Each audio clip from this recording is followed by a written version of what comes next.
Buenas tardes, damos gracias al Señor el poder encontrarnos nuevamente un miércoles más. Agradecemos por este tiempo al Señor y esperamos que sea un tiempo de mucha edificación para cada uno de nosotros. Les invito, antes de comenzar con este estudio de la carta del apóstol a la iglesia de Corinto, el que nos podamos encomendar al Señor en oración para aprovechar bien el tiempo y entrar de lleno al capítulo 5 que nos corresponde ver el día de hoy. Les invito a que nos encomendemos al Señor para pedir su dirección. Padre Celestial, queremos darte muchas gracias por tu palabra, agradecerte, Señor, porque tenemos esta manera, Señor, de poder reunirnos en torno a la meditación de tu palabra, Señor. Una vez más pedimos de tu luz, de tu guía, de tu dirección. Pedimos que nos abras el entendimiento a cada uno de nosotros. También ruego dirección para mi persona, Señor, en lo que ha a salir de mi boca, que todo sea para edificación de tu pueblo y para la gloria de tu nombre. Nos encomendamos, Señor, en todas estas cosas, en la persona del Señor Jesús. Amén. Bien, estábamos viendo la vez pasada el capítulo 4 de esta primera carta, ya lo hemos finalizado. Hoy nos corresponde comenzar con una nueva sección en el capítulo 5. Continúan los problemas en la iglesia de Corinto. Sin embargo, quisiera hacer un breve repaso de lo que vimos la semana pasada. Les invito a leer, por favor, desde el capítulo 4, versículos 14 al 21. Dice así: no escribo para avergonzaros, sino para amonestaros, como a hijos míos amados, porque aunque tengáis 10.000 años en Cristo, no tendréis muchos padres, pues en Cristo Jesús yo os engendré por medio del Evangelio. Por tanto, os ruego que me imitéis. Por esto mismo os he enviado a Timoteo, que es mi hijo amado y fiel en el Señor, el cual os recordará mi proceder en Cristo de la manera que enseño en todas partes y en todas las iglesias. Mas algunos están envanecidos, como si yo nunca hubiera de ir a vosotros. Pero iré pronto a vosotros, si el Señor quiere, y conoceré no las palabras, sino el poder de los que andan envanecidos. Porque el reino de Dios no consiste en palabras, sino en poder. ¿Qué queréis? ¿Iré a vosotros con vara o con amor y espíritu de mansedumbre? Esto fue lo que habíamos visto la semana pasada en torno al mensaje que habíamos titulado Las marcas de un padre espiritual, donde precisamente se ven todos los elementos de lo que debiera ser un líder espiritual, padre espiritual, tomando primeramente la figura del padre en el hogar, en lo que es respecto de sus hijos, y trasladando esa misma figura también al seno de la iglesia, del cuerpo de Cristo, pero en el área que tiene que ver ya con lo espiritual, con el área eclesial, que a la larga tiene que ver con un cuidado, tiene que ver con una educación, en este caso, en medio del cuerpo de Cristo, con una educación espiritual. Se habla de este padre espiritual que amonesta, que es lo que nos señala el versículo 14, un padre que también ama, como se nos habla aquí de hijos amados en el versículo 14, era el concepto que el apóstol tenía de la iglesia de Corinto como hijos amados. Versículo 16 también y 17, donde se nos habla de cómo ese padre espiritual ha modelado el evangelio y ahora exhorta a sus hijos espirituales a que lo imiten, a que imiten su ejemplo, ejemplo en el cual él, él se ha esmerado precisamente para modelar el evangelio en sus vidas y poder ser no una piedra de tropiezo, sino un ejemplo a seguir. En el versículo 18 hasta el versículo 21 ahí se nos presenta lo que ocurre cuando un hijo, a pesar de la exhortación y de la amonestación, no está dispuesto a obedecer. ¿Cuál es el siguiente paso que se debe seguir, que se debe continuar? Y el apóstol nos habla precisamente de la disciplina. Habla de que los corintios estaban aquí en el versículo 18 envanecidos, continuaban con su actitud de orgullo, como también lo veremos en el capítulo 5 en un momento. Y el apóstol en el versículo 19 dice, pero iré pronto a vosotros si el Señor quiere, y conoceré no las palabras, sino el poder de los que andan envanecidos. A ver si había poder en esas vidas, o si solamente había palabrería, que era lo que había lamentablemente, por lo que ya llevamos leído de la carta, en la iglesia de Corinto había mucha palabrería, había un evangelio de la boca para afuera, pero no de la boca para adentro. No había poder de Dios en sus vidas. Tenían una actitud de orgullo, de envanecimiento, lo cual es pecado. Versículo 20, porque el reino de Dios no consiste en palabras, sino en poder. Exactamente, es una vida vivida en el poder de Dios, en la dependencia del Señor, al impulso del Espíritu Santo. Y el versículo 21, ya para finalizar esa sección, les dice, ¿qué queréis? ¿Iré a vosotros con vara o con amor y espíritu de mansedumbre? Que son las dos opciones que va a tener todo padre espiritual a la hora que se presente el pecado en la vida de sus hijos. En este caso, el ministro en torno a la vida de una congregación. Hay dos alternativas: o ustedes responden a la amonestación que se les hace como a hijos amados, o se tendrá que aplicar la disciplina. Venir con vara, dice acá, tomando la vara como una figura de disciplina a aplicar. Con vara, dice, o con amor y espíritu de mansedumbre. Son las dos opciones que el Señor eh, le presenta al Padre espiritual, al ministro del Evangelio, para que considere aplicar según sea la necesidad en ese momento dentro del cuerpo de Cristo. Cuando hay actitud de orgullo, eh, lamentablemente hay que hacer lo que no es fácil, lo que uno no quisiera hacer, entrar en ese conflicto de aplicar disciplina, pero el Señor lo presenta, como lo continuaremos viendo aquí en el capítulo 5, como un mandato.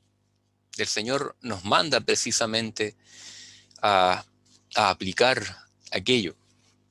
Bien, entramos al capítulo 5, que hemos titulado precisamente Inmoralidad en la Iglesia. Inmoralidad en la Iglesia, y leeremos el capítulo 5, versículos 1 al 8. Dice, de cierto se oye que hay entre vosotros fornicación, y tal fornicación cual ni aun se nombra entre los gentiles, tanto que alguno tiene la mujer de su padre. Y vosotros estáis envanecidos. ¿No debierais más bien haberos lamentado para que fuese quitado de en medio de vosotros el que cometió tal acción?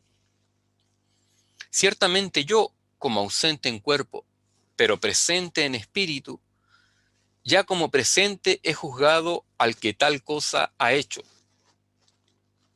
En el nombre de nuestro Señor Jesucristo, reunidos vosotros y mi espíritu, con el poder de nuestro Señor Jesucristo, el tal sea entregado a Satanás para destrucción de la carne, a fin de que el espíritu sea salvo en el día del Señor Jesús.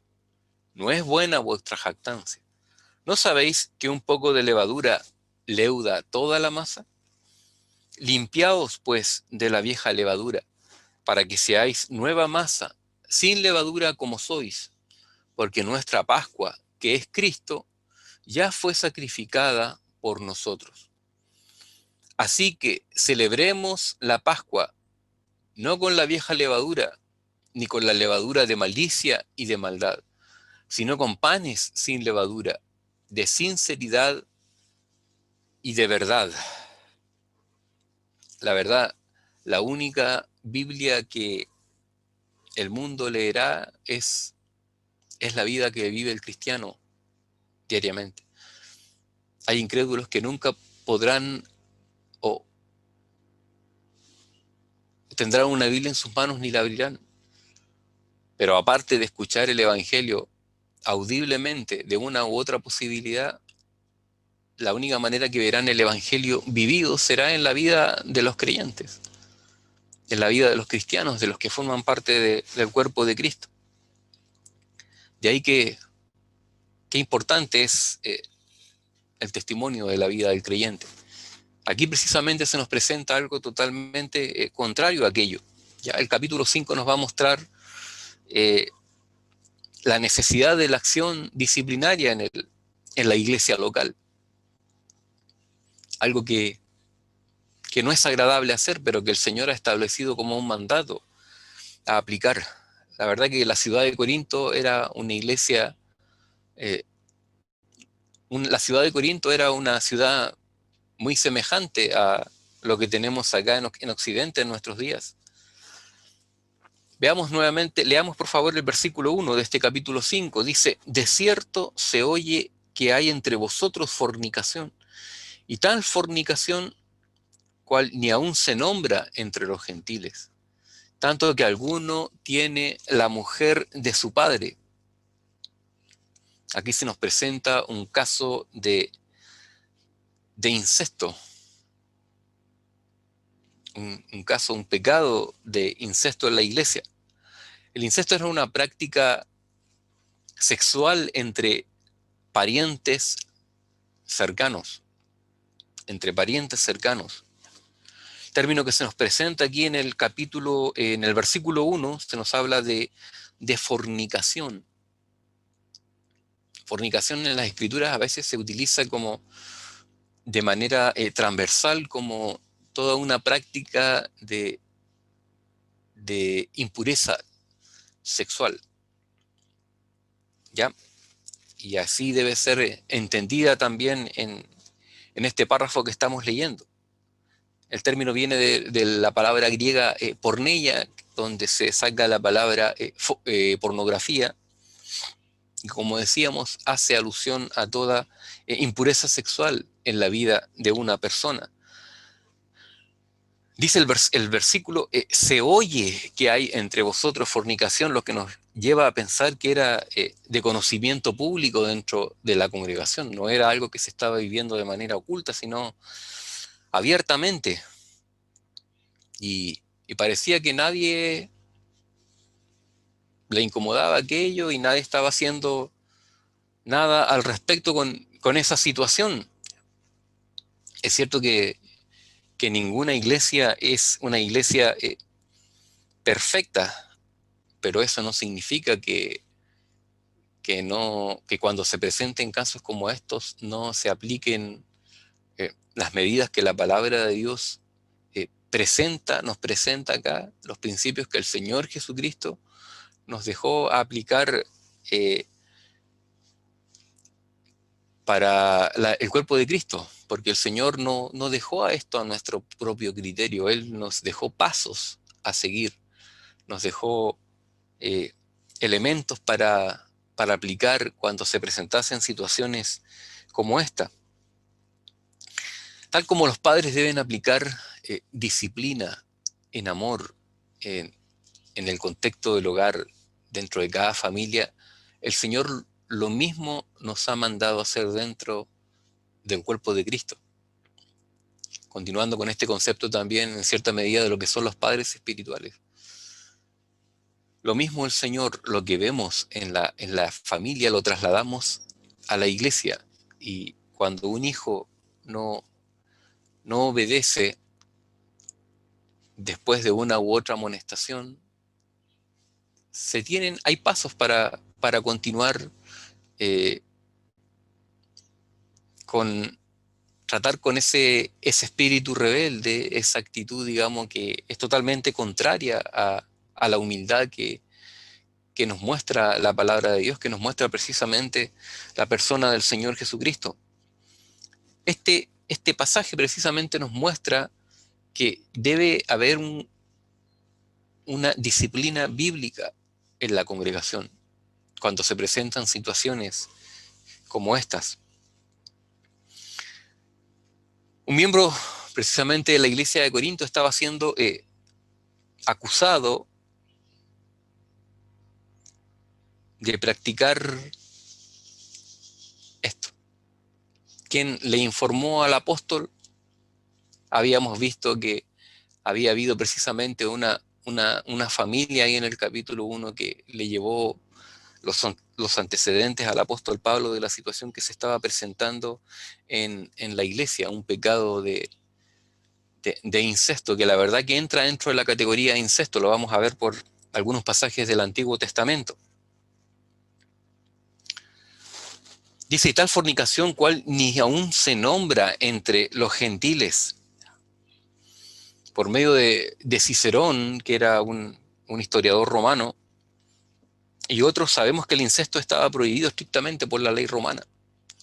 O sea, no solamente se estaba quebrantando un principio espiritual, sino también un principio, una ley romana.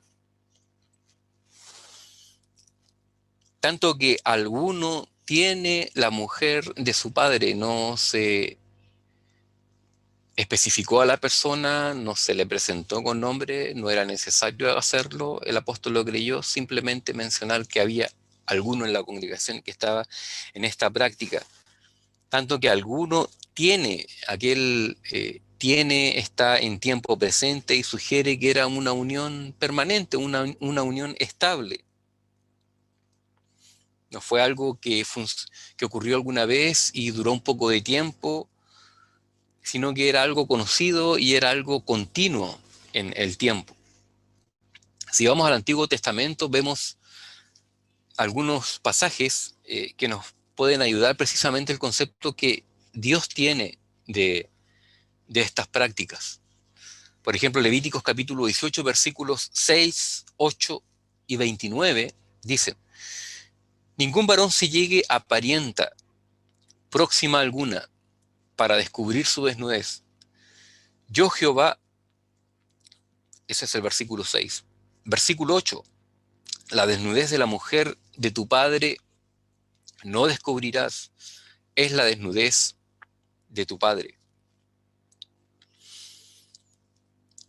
Porque cualquiera que hiciera alguna de estas abominaciones, las personas que las hicieren serán cortadas de entre su pueblo. Pensando en este momento específicamente en la nación de Israel, donde habían sido entregados estos principios. Deuteronomio capítulo 27, versículo 20. Maldito el que se acostare con la mujer de su padre, por cuanto descubrió el regazo de su padre. Y dirá todo el pueblo, amén. Ese era el concepto que tenía Dios y que había dejado precisamente en Israel respecto a esta práctica que se nos está presentando aquí en este capítulo 5. O sea, era un pecado abierto, era una ofensa abierta a Dios y que debía ser sancionada. ¿Qué otra cosa? Si se nos menciona solamente al hombre aquí y no se nos menciona también a la mujer como a la persona a la cual aplicar disciplina, eso nos da a entender que la mujer no era creyente o no confesaba ser creyente, tan solo el varón que estaba en esta práctica ilícita. Esta relación tal vez causó que la mujer se divorciara del padre de la persona involucrada. Tal vez esta mujer se divorció precisamente del padre de este hombre que se menciona acá para unirse precisamente con este hombre.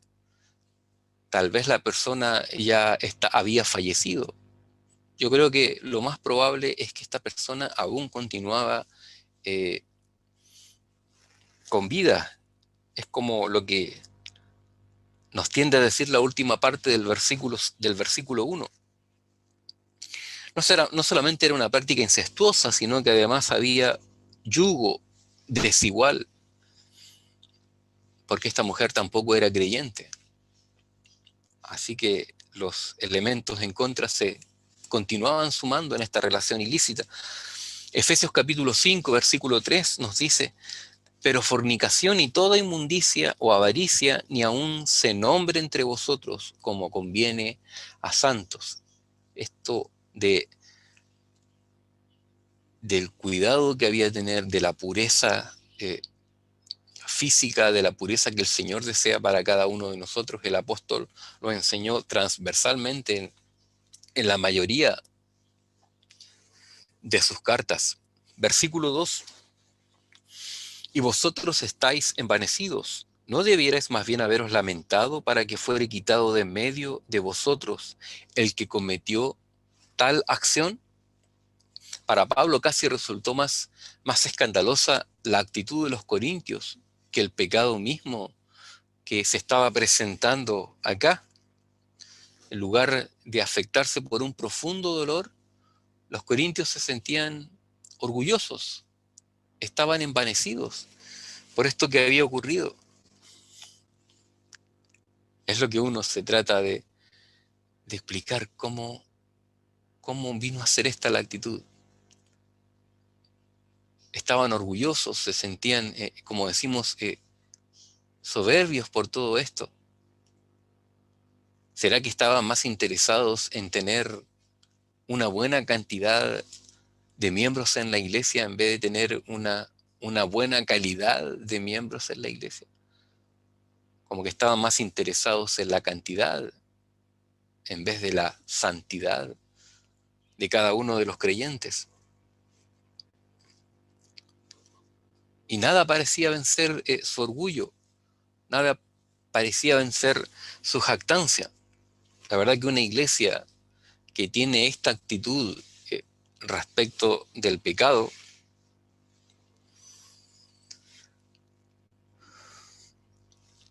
y en este caso de su propio pecado, yo creo que es una iglesia que está al borde del desastre espiritual. Los cristianos no debemos tomar el pecado dentro de la iglesia menos de lo que debemos tolerarlo en nuestra propia vida. O sea, si el Señor me manda a mí que yo debo ser y debo tener una actitud enérgica en mi vida contra el pecado, una actitud de mortificar al pecado en mi propia vida, el mismo pensamiento yo lo traslado también a la vida de la iglesia. O sea, no puedo tener un concepto yo en mi vida personal y luego en relación al cuerpo de Cristo tener otro concepto totalmente distinto. Pero vemos que la actitud de los corintios precisamente era esa, porque eran orgullosos en su vida personal, individual, y el mismo concepto tenían en relación al concepto de cuerpo, de iglesia.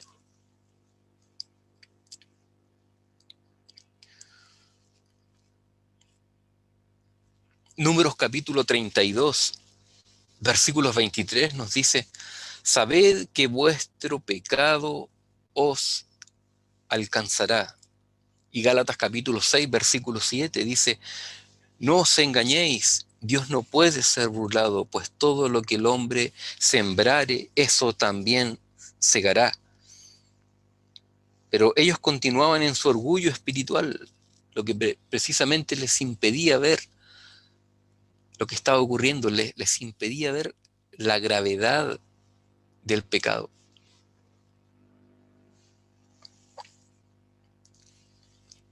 Y también, por otra parte, los líderes espirituales estaban participando en esto.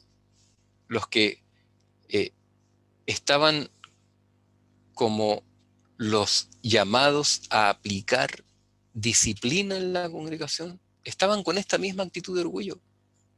Toda la iglesia estaba en esa actitud. Y como decimos los líderes, aquellos que están llamados principalmente a aplicar disciplina, estaban en el mismo pecado. Qué lamentable.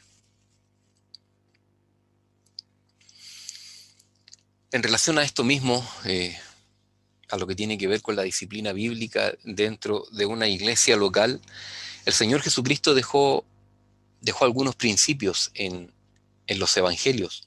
Cuando Él llevó a cabo su ministerio aquí en la tierra, habló respecto de aplicar disciplina, de seguir pasos para la disciplina en la congregación. Si podemos ir a Mateo, o si desea anotar la cita para hacerlo después, Mateo capítulo 18, versículos 15 al 17. El Señor nos habla ahí acerca y nos muestra pasos a seguir. Mateo 18, 15 al 17 dice: por tanto, si tu hermano peca, el contra ti, la verdad que ha sido añadido, pero no aparece en los manuscritos más antiguos, los más confiables. Así que no piense que la disciplina se debe aplicar solamente, o que yo debo estar de acuerdo con una disciplina solamente cuando afecta a mi persona. No. Dice: por tanto, si tu hermano peca, ve y repréndelo, estando tú y él solos. Si te oyere, has ganado a tu hermano. Mas si no te oyere, toma aún contigo a uno o dos, para que en boca de 2 o 3 testigos conste toda palabra. Si no los oyere a ellos, dilo a la iglesia. Y si no oyere a la iglesia, tenle por gentil y publicano. Encontramos pasos aquí. Primero, tú y él solos en relación a la persona. Si no se consigue el objetivo, dice: toma aún consigo a uno más o dos, para que en boca de 2 o 3 testigos conste toda palabra. Si no los oyere a ellos, dilo a la iglesia, tercer paso. Y si no oyere a la iglesia, tenle por gentil y publicano, que es lo que el apóstol nos muestra acá, que es la decisión que él va a tomar en relación a esto. No se disfruta, la verdad, aplicando disciplina en el cuerpo de Cristo. No es nada agradable. La verdad que es algo bastante desagradable el tener que hacerlo, pero el Señor lo manda porque es un mandato y porque es necesario. Es muy necesario. Así que no se piense que los llamados a aplicar disciplina en una congregación lo hacen encantados, porque no, digamos que tenemos que hacerlo, ¿no? Porque el Señor lo manda y porque Él lo muestra como una necesidad. Nosotros también, precisamente, como ancianos, debemos verlo de esa manera, como que es necesario hacerlo, pero no es algo que se disfrute hacer. Versículo 3. Ciertamente yo, como ausente en cuerpo, pero presente en espíritu, ya como presente he juzgado al que tal cosa ha hecho. En contraste a la indiferencia que mostraban los corintios, el apóstol Pablo muestra una actitud totalmente distinta, una actitud de decisión, de actuar de inmediato. Y aunque está ausente físicamente, él dice: pero como ausente en cuerpo, estoy presente en espíritu. Estar presente en espíritu como una unión de mente y de corazón, juzgando igual la cuestión. Colosenses capítulo 2, versículo 5, el apóstol aquí nos va a mostrar algo parecido. Dice: porque aunque estoy ausente en cuerpo, no obstante en espíritu estoy con vosotros, gozándome y mirando vuestro buen orden y la firmeza de vuestra fe en Cristo. Aquí está hablando el apóstol en relación a algo positivo. En Colosenses 2.5, aquí en Corintios, en cuanto a algo negativo que tiene que ver con el aplicar disciplina a un miembro de la iglesia, ya que los líderes precisamente de la iglesia de Corinto no se encontraban en condiciones o en su actitud de orgullo no, no estuvieron dispuestos a aplicar disciplina. Tiene que intervenir precisamente el apóstol. El apóstol había dejado líderes establecidos en cada congregación para que procedieran también a aplicar disciplina en los casos en que fuera necesario hacerlo. Y este era un caso necesario para hacerlo. Pero aquí se ve a los líderes de la congregación que brillan por su ausencia, por lo que el apóstol tiene que intervenir y juzgar aquí la cuestión, como nos dice la última parte del versículo 3, que lo ha hecho. Y como vemos, el apóstol lo único que hace es aplicar los principios que dejó el Señor Jesucristo establecido. Lo que acabamos de leer en Mateo capítulo 18, esos son los pasos que el apóstol va a aplicar. La verdad que el caso era un caso bastante grave, que precisamente las medidas que el apóstol tomó eran las que se debían tomar. Pablo tenía muy claro cómo debía proceder. No solo era un pastor, era un anciano, sino que era un apóstol. A través de los apóstoles el Señor dio a conocer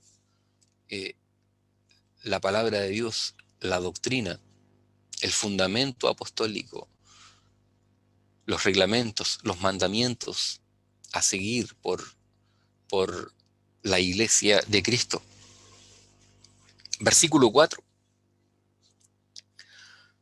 En el nombre de nuestro Señor Jesucristo, reunidos vosotros y mi espíritu, con el poder de nuestro Señor Jesucristo.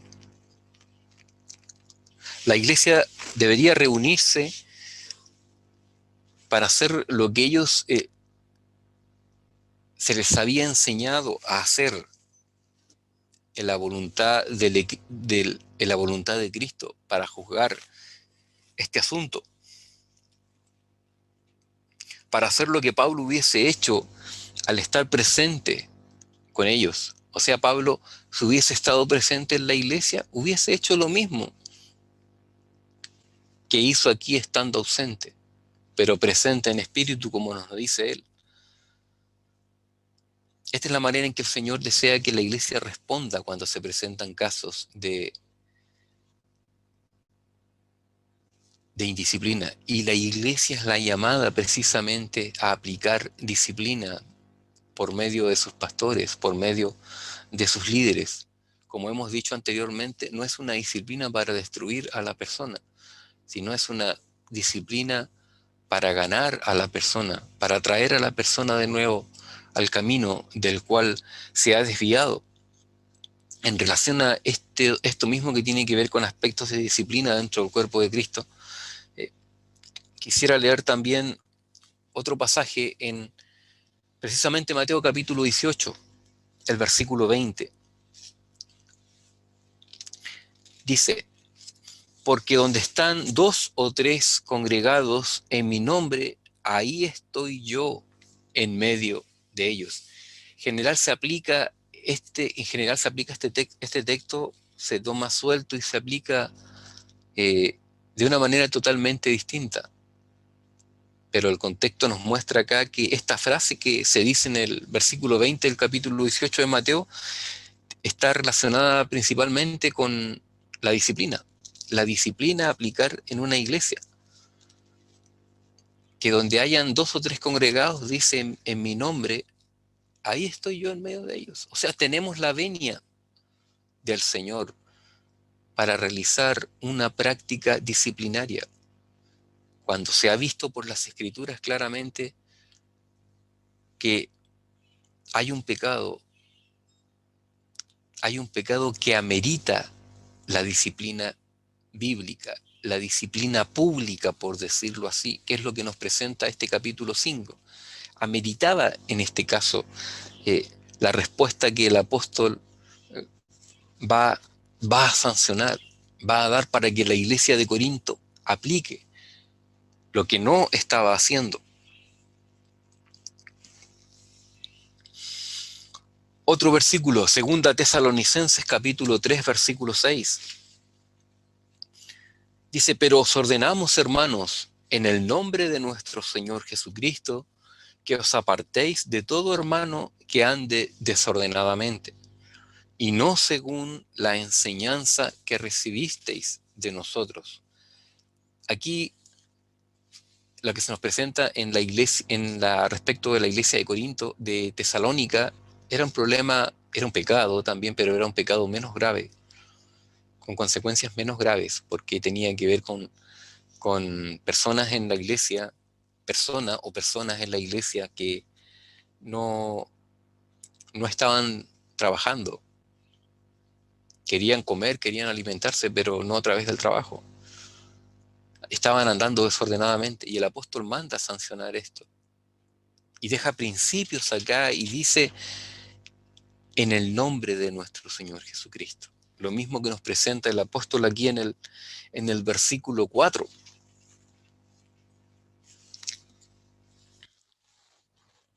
Cuando una iglesia actúa en el nombre del Señor Jesucristo, esto es, según su palabra, puede estar segura y seguros de que están actuando en su poder.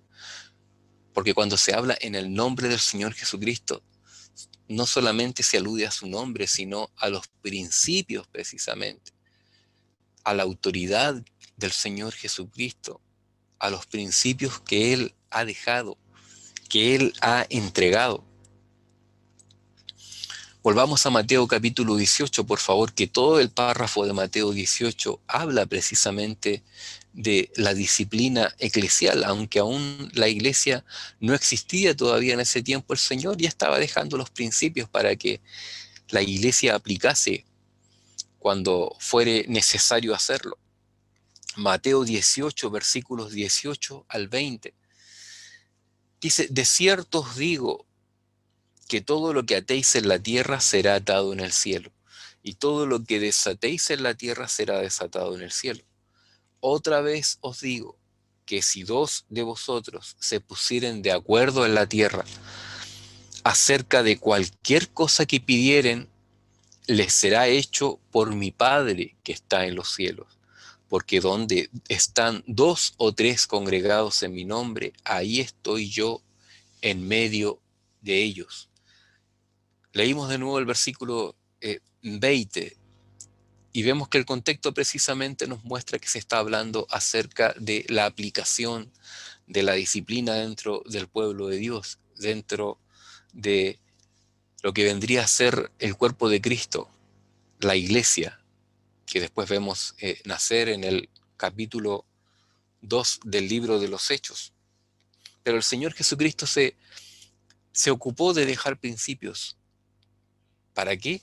Para que fuesen aplicados precisamente, que es lo que el apóstol estaba, estaba mandando a la iglesia a que los aplicara. El Señor siempre bendecirá lo que hacemos verdaderamente en su nombre. Repito, cuando mencionamos su nombre es porque estamos considerando también su persona, su autoridad y por ende todo lo que esa persona ha dicho. En este caso, los mandamientos del Señor Jesucristo. Nunca está la iglesia más en armonía con el cielo y actuando en perfecta concordancia con su Señor que cuando trata con el pecado para mantener la pureza.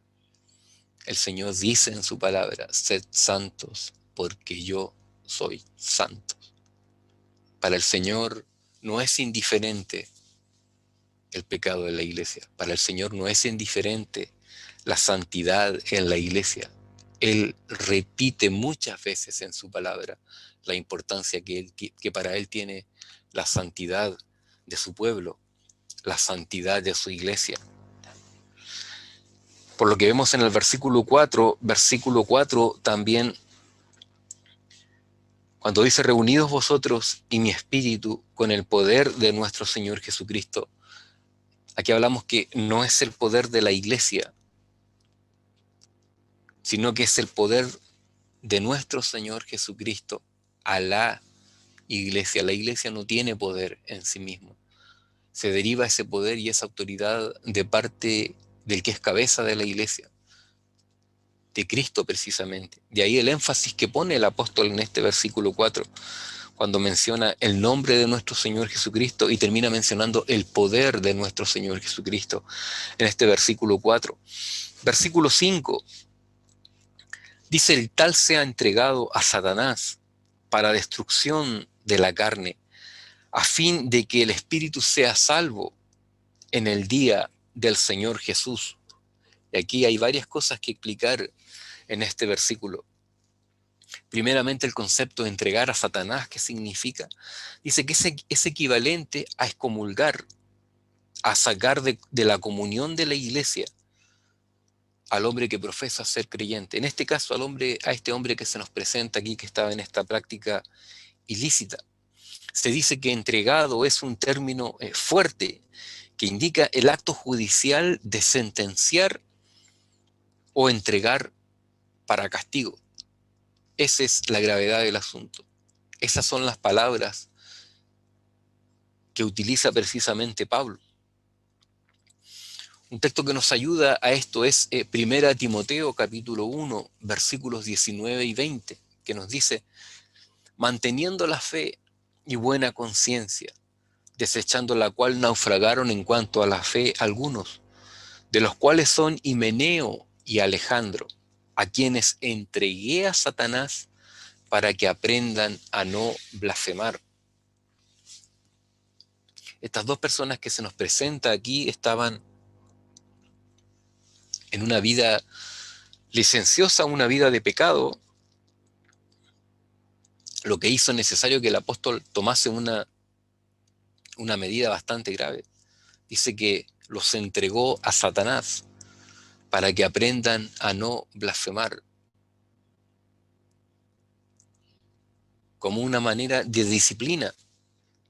La misma frase, entregados a Satanás, que se nos presenta aquí en el versículo 5. La sentencia de un creyente que peca persistentemente es entregarlo a Satanás. Pablo excomulgó a Himeneo y Alejandro por su tendencia a blasfemar sin arrepentirse de ellos. O sea, era la actitud de su corazón, la actitud intencionada de su corazón, no fue un malentendido. Era la actitud con la que estas personas se encontraban y era la actitud precisamente de esta persona que se nos menciona aquí en el capítulo 5. Fuera de la iglesia, fuera de la esfera de la iglesia, el cuerpo de Cristo, está la esfera del dominio de Satanás. Fuera de la esfera de la iglesia, que es el cuerpo de Cristo, está la esfera del dominio de Satanás. Hay una esfera donde Dios gobierna y hay una esfera donde Satanás gobierna. Otro texto a leer que nos ayuda también, primera de Juan capítulo 5, versículo 19, dice: sabemos que somos hijos de Dios y el mundo entero está bajo el maligno. Sabemos que somos hijos de Dios y el mundo entero está bajo el maligno. Un creyente disfruta de una protección especial frente a la influencia de Satanás cuando está en comunión con el Señor y con la iglesia local. Es así. Aunque externamente pareciera como que no fuera tan así, pero espiritualmente sí es así. Hay una esfera de protección especial cuando se está en comunión con el Señor Jesucristo y por ende también con su iglesia. Pero cuando se está fuera de esta comunión con Dios y se está excomulgado de la iglesia local, la persona es una presa fácil, será una presa fácil del enemigo, será una presa fácil de Satanás. De ahí que el apóstol habla de sacar una persona de una esfera para ponerla y dejarla en otra esfera. este versículo 5, el tal sea entregado a Satanás para destrucción de la carne. ¿Qué significa esto para destrucción de la carne? Se dice que puede incluso referirse a la muerte, una muerte disciplinaria. Hasta ese nivel de gravedad puede llegar el asunto.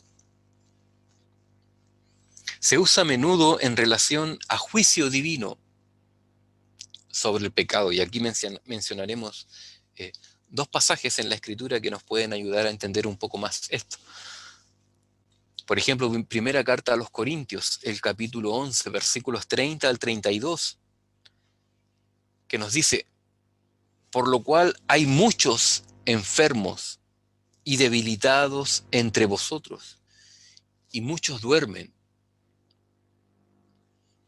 Si pues nos examinásemos a nosotros mismos, no seríamos juzgados, mas siendo juzgados somos castigados por el Señor, para que no seamos condenados por el mundo. Aquí el contexto de esta carta a los Corintios que se está presentando precisamente en esta misma carta era un problema de pecado en relación a la cena del Señor. Y el Señor, ya que no hubo un autoexamen, ya que no hubo arrepentimiento, dice el Señor que algunos están enfermos entre los creyentes y algunos duermen, algunos fueron muertos como un juicio divino por parte de Dios, ya que el creyente no se arrepintió, no se volvió en arrepentimiento al Señor por su práctica pecaminosa. El Señor aplicó directamente disciplina divina y les quitó la vida. La destrucción de la carne indica que el hombre incestuoso de Corinto terminaría muriendo, a menos que se arrepintiera de su pecado.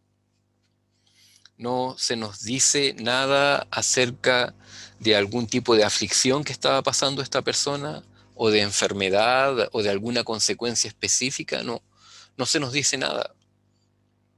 Tal vez todavía no había nada de eso, porque recién el apóstol está mandando a la iglesia que aplique disciplina en relación a esta persona. Dice, pero su cuerpo iba camino de la destrucción en una forma especial de disciplina. Si continuaba pecando, su vida terminaría antes del tiempo que hubiese terminado de una manera normal su vida aquí en la tierra. O sea, si iba a ser disciplinado como destrucción de la carne, iba a partir antes de lo que hubiese partido si no hubiese estado aquí el pecado presente. Versículo 5, sigamos leyendo. A fin de que el Espíritu, en este caso el Espíritu de la persona que está en pecado, está hablando de la persona misma, a fin de que el Espíritu sea salvo en el día del Señor Jesús. Si este hombre era un verdadero creyente, iba a ir al cielo, pero iba a irse antes de lo esperado, producto de una disciplina divina. Con el fin de proteger a su iglesia, el Señor tendría que llevárselo antes. Si no hay arrepentimiento, después de la disciplina aplicada, el Señor puede disciplinar de esta manera también, tomando la vida de la persona. Si es verdadero creyente,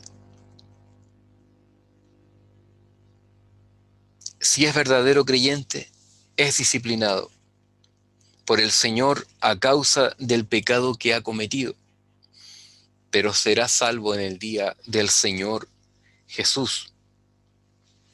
Como vemos aquí, en ninguna parte se nos menciona que la persona, si era cristiana, y por lo visto lo era, en ninguna parte se nos menciona que la persona hubiese perdido su salvación, como escuchamos en algunos sectores del pueblo evangélico, muchas veces, acerca del concepto de pérdida de salvación. No se nos presenta nada aquí en este versículo 5. Sí se nos presenta un juicio de disciplina divina por parte de Dios, de disciplina eclesial y de disciplina divina, potencialmente. Pero sin embargo, se nos habla de que esta persona no va a perder su salvación, sino de que va a ser salvo en el día del Señor Jesús, en el día en que el Señor venga a buscar a su iglesia, en el día en el que el Señor también nos haga pasar por su tribunal, por el tribunal de Cristo. Versículo 6. No es buena vuestra jactancia. ¿No sabéis que un pecado de levadura leuda toda la masa? El apóstol Pablo está reprendiendo precisamente a los corintios por su arrogancia, por su jactancia. Le dice que no es bueno la actitud que ellos están teniendo, que es mala, que es muy mala, que es pecaminosa. Quizá ellos se excusaban diciendo, pero si es un solo caso, por qué tanto escándalo? ¿Por qué tanta gravedad? Hoy, qué lamentable es cuando una iglesia piensa de esa manera en relación al pecado. Dios nos libre como iglesia de tener precisamente esa actitud de condescendencia con el pecado, de indiferencia para con el pecado, la actitud que tenían precisamente los corintios, los hermanos de la iglesia de Corinto. La aplicación de la disciplina a veces debe ser severa, porque las consecuencias de no hacerlo serán mucho peores. Es lo que dice el apóstol aquí en el versículo 6. ¿No saben que un poco de levadura va a leudar toda la masa? Es como si dijera, ¿no saben que esta manzana podrida va a echar a perder todas las demás manzanas que están en el cajón? Que el pecado, si no es sancionado, va a fermentar y se va a extender por toda la iglesia. Por eso que el Señor es drástico, para que nosotros temamos, para que cada uno de nosotros tema.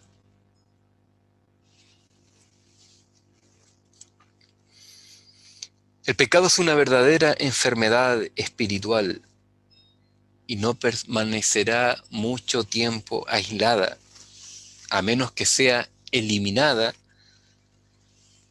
Extenderá su infección hasta todo el compañerismo de creyentes, hasta que todo el compañerismo de creyentes quede contaminado. Por eso lo drástico de esta medida.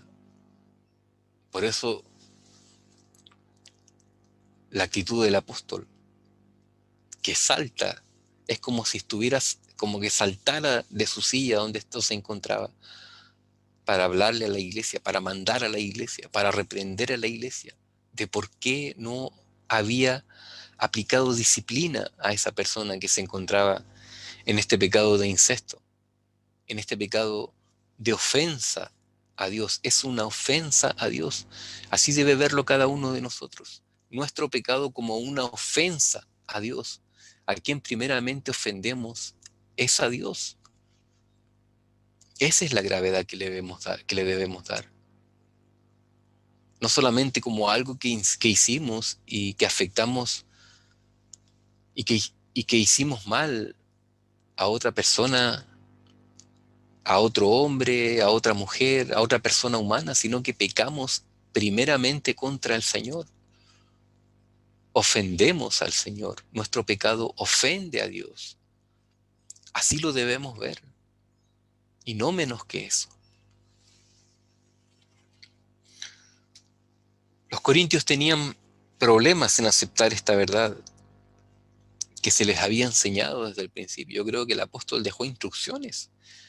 Precisamente dejaba instrucciones en cada congregación acerca de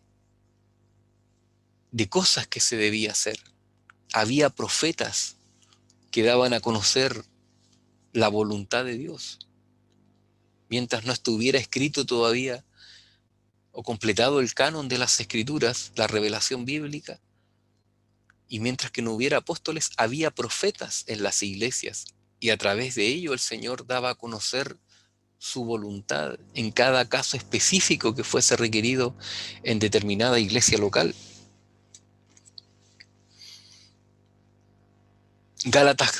Santiago capítulo 4, versículo 16, en cuanto a este pecado de jactancia de los corintios.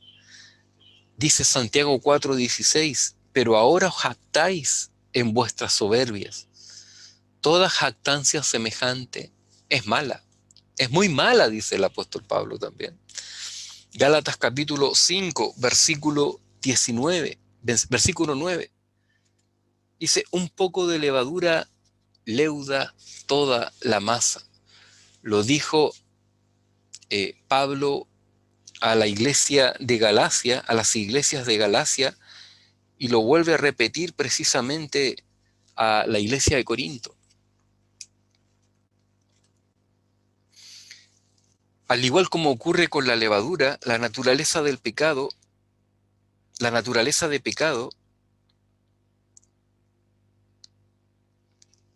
fermenta, corrompe y finalmente se extiende. Lo que hace la levadura en la masa es lo mismo que va a ocurrir con el pecado en medio del pueblo de Dios.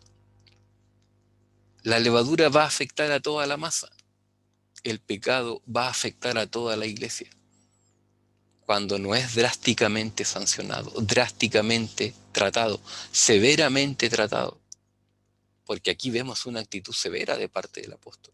Lo ameritaba la situación. Versículo 7, el apóstol continúa con esta ilustración de la levadura. Limpiaos, pues, de la vieja levadura, para que seáis nueva masa, sin levadura como sois, porque nuestra Pascua, que es Cristo, ya fue sacrificada por nosotros. El término limpiados acá dice que se expresa con el uso de una palabra compuesta que significa purgar o limpiar completamente, para enfatizar lo completo de esa limpieza. Cuando él dice limpiaos, pues, de la vieja levadura, de la vida antigua que antes llevábamos, antes de conocer al Señor, dice, para que seáis nueva masa, sin levadura como sois. La levadura en las Escrituras tiene un significado de influencia, generalmente de una mala influencia, de pecado. Y en ese sentido la está utilizando el apóstol aquí en este versículo 7. Porque nuestra Pascua, que es Cristo, dice, ya fue sacrificada por nosotros. Es como si dijera el apóstol, eso fue su vida antes de conocer a Cristo. Pero ya conocen a Cristo, ya pasaron de muerte a vida. En relación a los israelitas, ya salieron de Egipto, ya salieron de la vida de esclavitud del pecado. Ya han salido de ahí ya están viviendo una vida distinta. Fueron libertados del pecado. Por tanto, no podemos vivir aún con esa vieja levadura. Estamos llamados a ser una nueva masa. El sacrificio de Cristo Jesús, el Cordero Pascual perfecto de Dios, y la aplicación de su sangre a nuestra vida nos separa completamente del dominio del pecado y del castigo del juicio. Eso ocurrió judicialmente en nuestra vida. Fuimos justificados delante del Señor por la persona, por el sacrificio de la persona de Cristo, por el Cordero Pascual, del cual se nos habla aquí en el versículo 7. Y el último texto, Primera de Pedro, el capítulo 1, versículo 18 y 19, Dice, sabiendo que fuisteis rescatados de vuestra vana manera de vivir, la cual recibisteis de vuestros padres, no con cosas corruptibles, como oro, plata, sino con la sangre preciosa de Cristo, como de un cordero sin mancha y sin contaminación. Dice el texto que fuimos rescatados de nuestra vana manera de vivir, de nuestra vida antigua, de esa vida natural que recibimos de nuestros padres, la vida en pecado, la vida en pecado, vida que ya quedó atrás. Nosotros fuimos rescatados para vivir una nueva vida, no continuar viviendo la misma vida. Versículo 8. Así que, como conclusión, celebremos la fiesta no con la vieja levadura, ni con la levadura de malicia y de maldad, sino con panes sin levadura, de sinceridad y de verdad. La fiesta aquí que se nos menciona en el versículo 8 no se refiere por si acaso a la cena del Señor, sino que está haciendo referencia a toda la vida del creyente, a todo lo que debiera ser la vida del creyente, y se presenta como una fiesta precisamente, como para algo que debe ser vivido con alegría, en gozo. Como iglesia debemos limpiarnos de la vida, de la vieja levadura, de las cosas que pertenecen a la antigua vida antes de conocer a Cristo. Por eso aquí dice, así que celebramos la fiesta no con la vieja levadura, no con lo que era nuestra antigua manera de vivir, ni con la levadura, enfatiza aquí, ni con la levadura de malicia y de maldad, lo que era nuestra vida antes de conocer a Cristo y lo que no debiese ser ahora nuestra vida después de conocer a Cristo.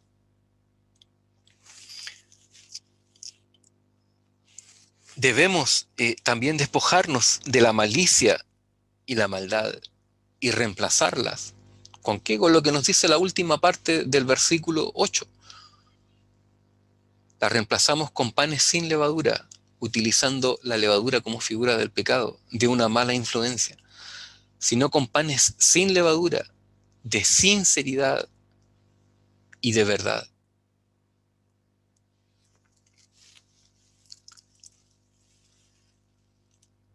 Tal como ocurría en la fiesta de la Pascua en relación al pan. Se toma de ahí la figura precisamente de la cultura judía en relación a la celebración de la Pascua, el concepto de los panes sin levadura, que tal como en la Pascua judía existía el pan sin levadura, en la iglesia local debe ser tan pura como sea posible.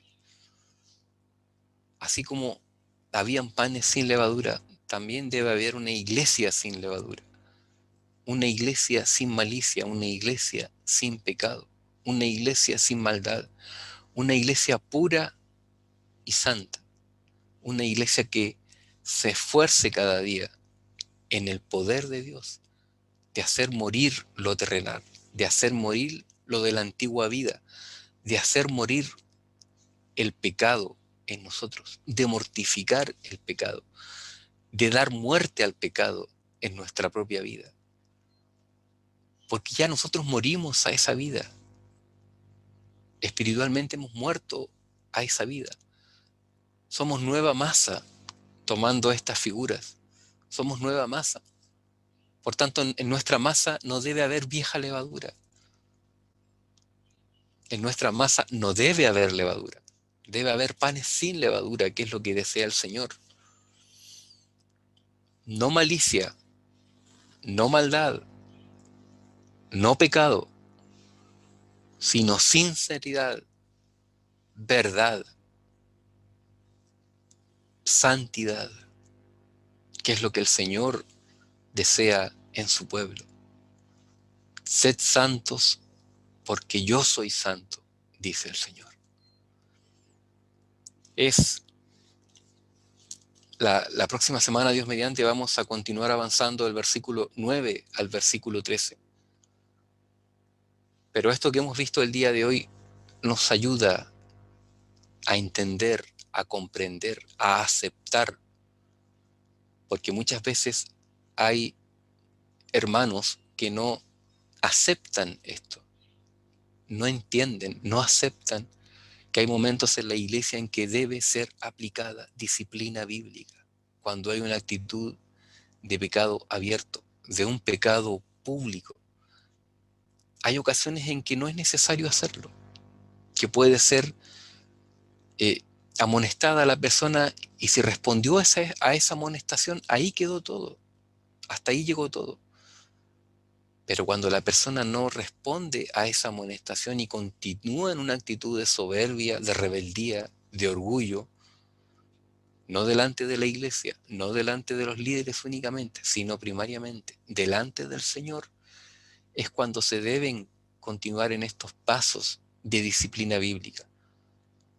Porque vemos que el apóstol juzgó de inmediato esta cuestión como él lo juzgó, porque lo ameritaba hacer. Así que, hermanos, para que lo entendamos, para que cuando se presenten casos en los que debe ser aplicada una disciplina, entendamos que es un mandamiento de Dios. Tiene que ser una disciplina hecha en gracia, en amor, pero a veces la vamos a ver bastante severa, sí, porque la persona, al no arrepentirse de su pecado, hace que la actitud se vea más drástica, más severa. Bien, llegamos hasta aquí. La próxima semana, Dios mediante, continuaremos avanzando por este capítulo 5, que es bastante breve en relación a otros capítulos que nos ha tocado abordar en lo que va de lo que llevamos del estudio de la carta, de esta primera carta a los Corintios. Les invito a que nos encomendemos al Señor antes de finalizar. Padre Celestial, te agradecemos por tu palabra, te agradecemos por este tiempo, Señor. Te pedimos, Señor, porque cada uno quede con una actitud de temor y temblor en nuestros corazones, Señor, respecto de esto que hemos visto el día de hoy, Señor. Ninguno de nosotros está libre de pecado, Señor. Y tú dices en tu palabra que el que se cree estar libre de todo esto, mire que no caiga. Te rogamos, Señor, porque obres con tu palabra en nuestro corazón, Señor. Y si hay pecados que confesar, lo hagamos delante de ti, Señor. Y que no permitamos en nuestra propia vida, en una actitud de rebeldía y de soberbia, Señor, espiritual, que la bola se vaya agrandando, que la bola de nieve se vaya agrandando y que la situación se vaya agravando y que sea necesario tomar medidas más drásticas, Señor, como las que tomó el apóstol acá, que fue necesario que lo hiciera, Señor. Padre Celestial, te rogamos también porque tú nos muestres como iglesia si hay pecado oculto en la congregación también, Señor. Porque producto de eso es que muchas veces tu obra se ve afectada, tu obra se ve detenida, tu obra no avanza, Señor, por el pecado que puede haber en medio de tu pueblo, Señor. Te rogamos, Padre, porque uses esta palabra en cada uno de nosotros, Señor, como miembros de una iglesia, como miembros de un cuerpo, en el cual estamos todos llamados a ocuparnos los unos de los otros, a servir los unos a los otros, a orar los unos por los otros, a amonestarnos los unos a los otros, Señor. Independiente también de la responsabilidad que tienen los líderes espirituales, los líderes eclesiales en cada iglesia local. Agradecemos esto, Señor. Continúa obrando con tu palabra en nuestras vidas. Te lo pedimos, te lo agradecemos, Señor, en el nombre de Jesús. Amén. Amén. Bien, una vez más, volvemos a despedirnos, agradeciendo al Señor por este tiempo y invitándonos a que nos podamos ver la próxima semana, Dios mediante, para continuar y finalizar este estudio de este capítulo 5. El Señor les bendice. Buenas noches.